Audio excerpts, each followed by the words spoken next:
Ada buzzer pun bagi saya pribadi nggak ada masalah. Karena bagi saya, kalau orang balas mengkritik saya, itu adalah konsekuensi saya. Ketika saya berada di ruang publik, harus berani dikritik. Tapi dikritik ya, jangan dua hal. Apa itu dua hal? Pertama, menyentuh badan. Yang kedua adalah memprovokasi agar badan ini dipenjarakan.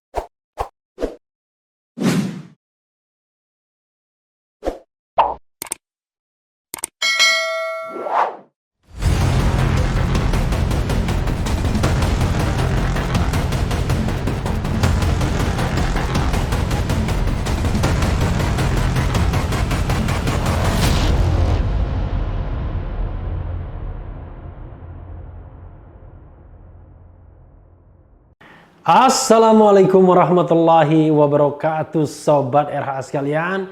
Jumpa lagi kita di channel yang keren ini, keren cadas ya.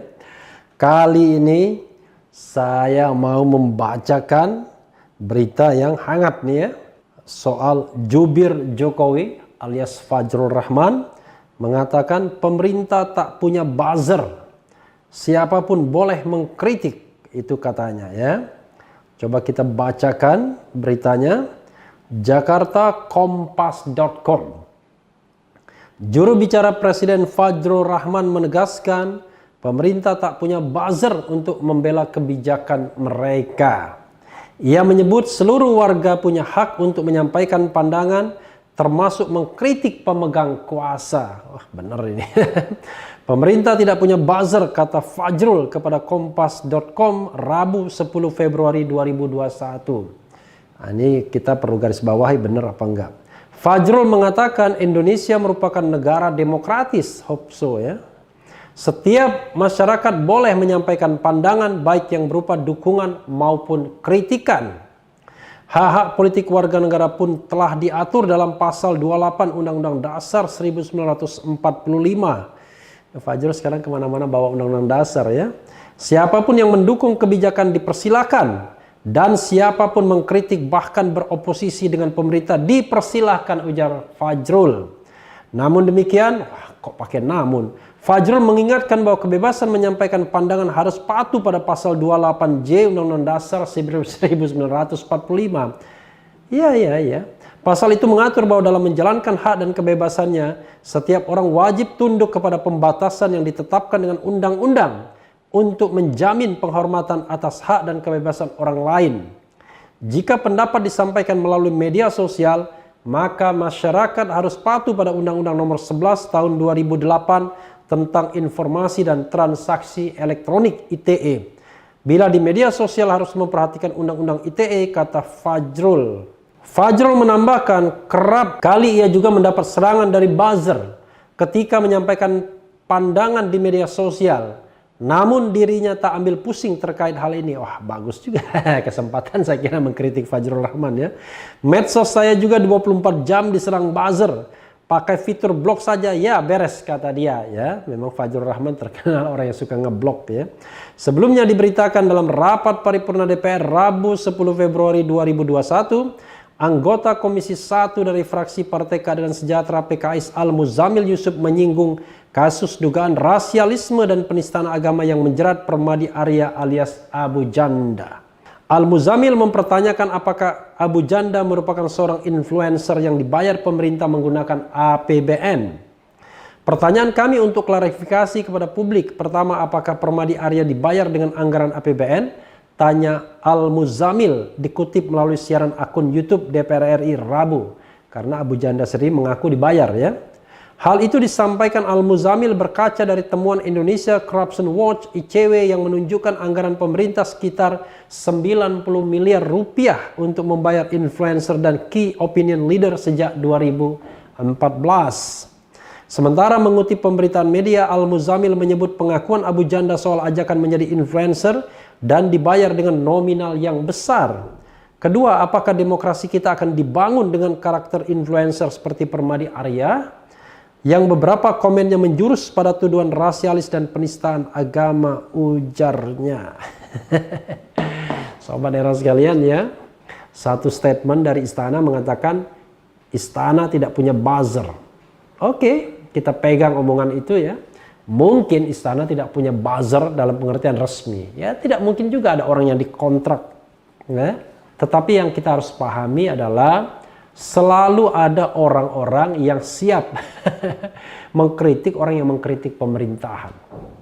Itu pengalaman saya juga. Setiap menyampaikan masukan, kritik kepada penguasa yang menurut saya itu adalah hak saya sebagai warga negara, tiba-tiba ada serangan dari samping ya. Ya, dari macam-macam ya. Dan sepertinya orangnya ya itu juga.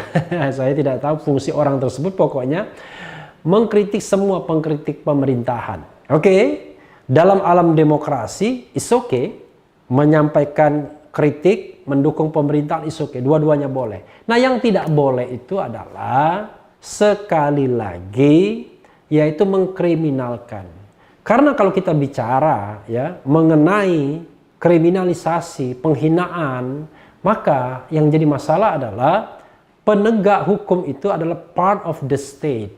Jadi jangan sampai misalnya dalam kasus orang yang dianggap buzzer menghina berkali-kali tidak diapa-apakan. Sementara orang yang di luar pemerintahan ini mimpi pun bisa dipermasalahkan dan diperiksa. Jadi harus sama-sama kita merawat demokrasi.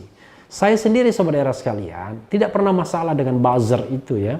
Saya tahu sering sekali dihina. Kalau lihat media sosial, kalau Fajrul mengatakan dia blok, kalau saya tidak pernah mengeblok itu.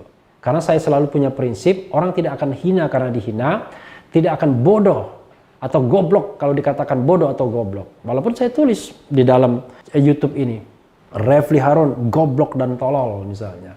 Tapi bagi saya, orang tidak akan menjadi bodoh atau menjadi goblok hanya karena dia dikatakan bodoh atau tolol.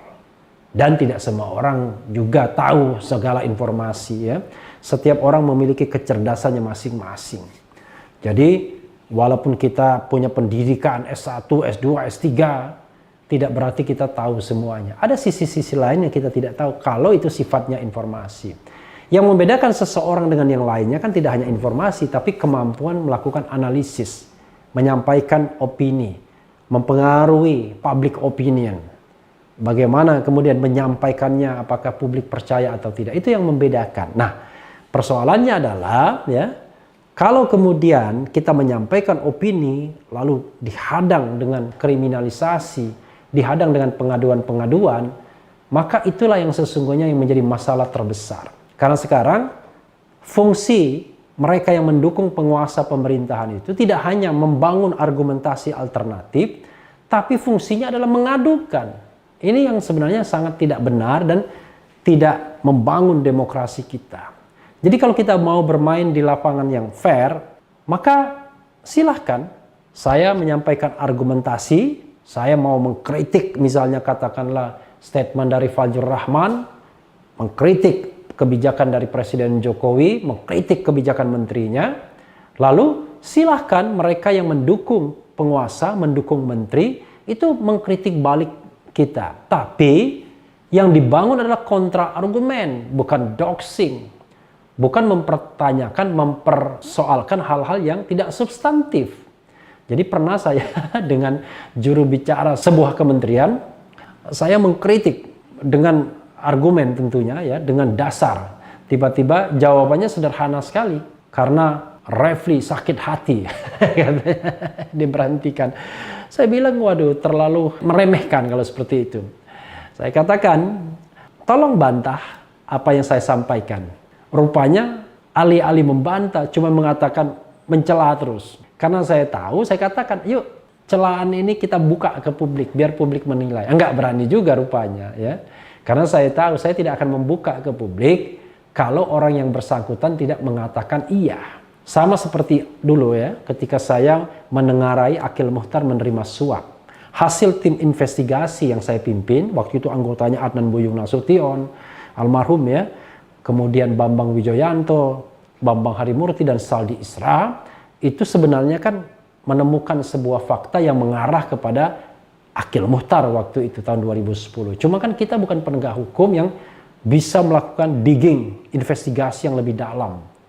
Tetapi kita mengarahkan pada kenyataan itu. Karena itu pengalaman saya yang saya ceritakan ya kepada tim investigasi. Awalnya ada kecurigaan bahwa saya pemainnya, ya. Tapi akhirnya kan terbukti yang namanya Akil Muchtar akhirnya ditangkap oleh KPK 3 tahun kemudian.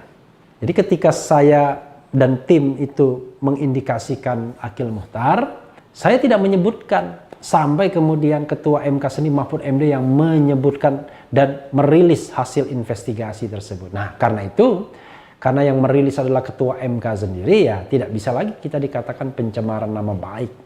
Karena itu sudah menjadi dokumen yang publish, ya. Nah, tetapi rupanya tidak berani juga pejabat atau katakanlah pejabat yang bersangkutan untuk membuka ini ke ruang publik. Yang ingin saya katakan adalah, sobat era sekalian, kalau orang kehilangan argumentasi untuk membalas argumentasi yang dibangun, biasanya yang dicari adalah hal-hal yang justru tidak substantif. Kita membuat sebuah konstruksi pemikiran, tapi dia mengatakan kita sakit hati. Jadi, karena itu terus terang saja saya tidak pernah membalas orang-orang seperti itu, ya. Tapi saya ingin mengatakan bahwa saya suka kalau seandainya memang pemerintah betul-betul ingin membuka ruang demokrasi ini, satu saja, one thing for sure. Jangan main adu-mengadu, ya. Jangan main polisi mempolisikan. Karena kita harus bisa membedakan antara orang yang mengkritik karena dia ingin berpartisipasi dalam pembangunan negara ini dengan mereka yang membuat fitnah. Mereka yang katakanlah ingin negara ini hancur misalnya. Kan itu harus bisa dibedakan secara cerdas. Kritik yang keras dan pedas itu bukan berarti kemudian tiba-tiba diarahkan pada wah ini radikal, ini fitnah, ini hoax dan lain sebagainya. Jadi pemerintah, penguasa atau siapapun yang melapor harus bisa melihat niat baik atau niat tidak baik ketika seseorang menyampaikan argumentasi. Nah, celakanya sobat era sekalian, yang berniat tidak baik itu yang melaporkan jangan-jangan.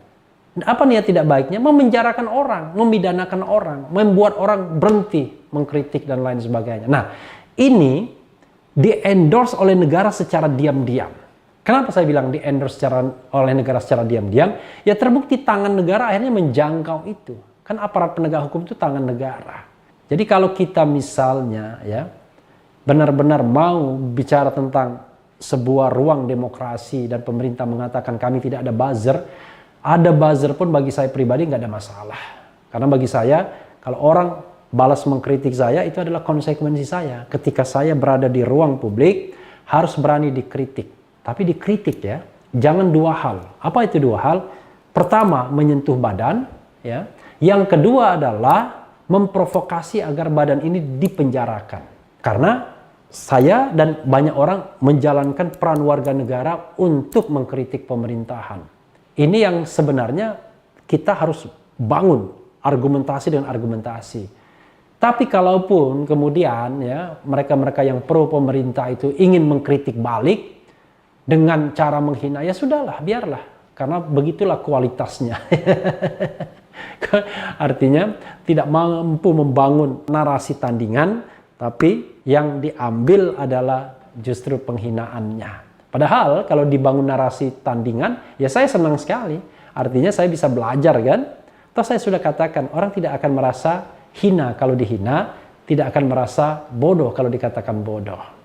Justru kesempatan kita untuk belajar dari kontra argumen orang lain. Tapi sekali lagi, pemerintah, penguasa tidak boleh menggunakan tangan-tangannya untuk membekap, untuk membungkam orang lain yang kritis. Karena bangsa ini tanpa kritisisme pasti akan jatuh ke tubir jurang. Ya, sekarang ini demokrasi kita menurun, pembangunan sumber daya manusia kita menurun, ekonomi kita menurun, banyak aspek. Pemberantasan korupsi belum sukses. Banyak aspek yang sebenarnya kita bisa katakan bahwa pemerintahan ini belum mencapai achievement yang diharapkan sebagaimana ketika hadir 2014 dengan harapan baru. Saya ingat majalah Time mengatakan pada waktu itu New Hope, harapan baru. Tetapi saya paham kalau kita bicara tentang sebuah ekspektasi, sebuah pengharapan terhadap sebuah kekuasaan, saya sudah menulis pada waktu itu tahun 2014, dari 100% harapan itu tidak mungkin bisa direalisasikan semua. Mungkin hanya sebagian kecil saja yang bisa direalisasikan. Yang penting, one thing for sure adalah pemerintah menunjukkan bahwa dia sedang bekerja keras untuk mengarah kepada pemenuhan janji-janji tersebut. Permasalahannya adalah dalam banyak hal pemerintah atau penguasa sering belok.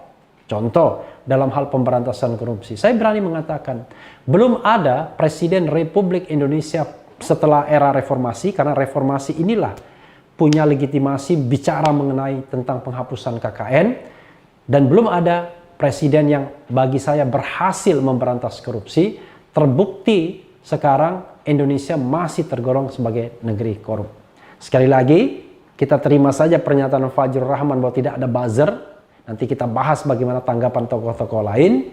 Yang paling penting adalah tolong pemerintah jangan mainkan politik dua kaki. Di satu sisi mempersilahkan orang mengkritik, tapi di sisi lain menggunakan tangan kekuasaan. Walaupun saya juga ada kritik terhadap Fajrul Rahman. Kenapa? Karena yang dikemukakan itu adalah selalu pembatasannya. Padahal pembatasan itu adalah sebuah yang extraordinary. Jadi begini sahabat daerah sekalian, kita harus pahami ya. Yang namanya kebebasan menyampaikan opini adalah sesuatu yang merupakan substantif, hak konstitusional. Kalaupun ada klausul pembatasan, itu karena hak ini memang merupakan hak yang derogable right. Hak yang bisa diderogasi, yang bisa dibatasi. Tapi pembatasan itu betul-betul extraordinary. Karena itu harus di undang-undang misalnya, alasannya cukup dan lain sebagainya. Bukan setiap saat bahwa seolah-olah semua hak itu bisa dinihilkan dengan pasal 28 pembatasan itu. Bukan begitu filosofinya. Jadi betul-betul semata-mata untuk yang namanya social order. Bukan semata-mata untuk kepentingan establishment kekuasaan. Ya, sahabat daerah sekalian, mudah-mudahan wacana kita ini terus berkembang secara sehat ya. Tidak ada lagi saling lapor-melapor karena perbedaan pendapat. Silahkan mengkritik dan juga harus siap-siap dikritik. Yang penting tetap di channel ini, karena di channel ini Anda akan dirayu, ditipu, dibaperin, dicecar, diuber pula di jalur khusus. Karena channel ini adalah channel yang mengancam, memeras, dan membenci. Jangan lupa subscribe, like, comment, and share.